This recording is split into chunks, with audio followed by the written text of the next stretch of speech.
मजेशीर गोष्टी भाग 5. आजच्या गोष्टीचे नाव आहे टोपीवाला आणि माकडे. एकेकाळी एका छोट्या गावात एक टोपीवाला राहत होता. तो रोज सकाळी टोपल्यात रंगीबेरंगी टोप्या भरून गावोगावी विकायला जायचा. तो दिवसभर फिरून टोप्या विकायचा आणि दुसऱ्या गावाकडे प्रवास करायचा. एकदा रस्त्यात त्याला मोठं जंगल पडलं. तो खूप थकला होता. त्याला रस्त्यात एक मोठं वडाचं झाड दिसलं आणि त्याने ठरवलं, थोडं इथे बसून आपण विश्रांती घेऊया.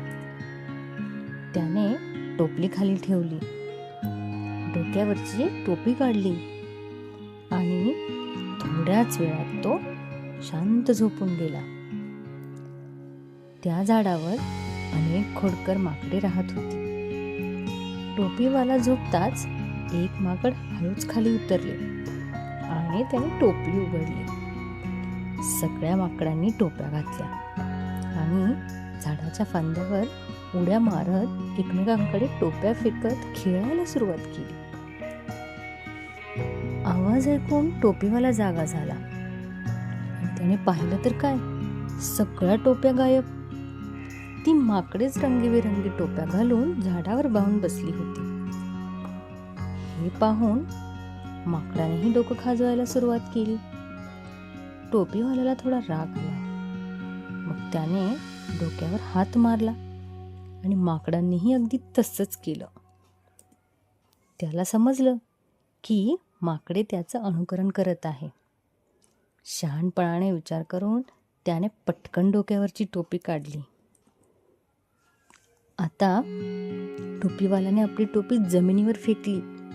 माकडांनीही क्षणाचाही विचार न करता सगळ्या टोप्या पटापट खाली फेकल्या. टोपीवाल्याने पटकन सगळ्या टोप्या गोळा केल्या आणि टोपलीत भरल्या आणि तो हसत हसत आनंदाने पुढच्या गावाकडे निघाला. तर या गोष्टीतून आपण काय शिकलो मुलांनो? परिस्थिती बघून गोंधळून न जाता शहाणपणाने जर विचार केला तर प्रत्येक प्रश्नाचं उत्तर सापडतं.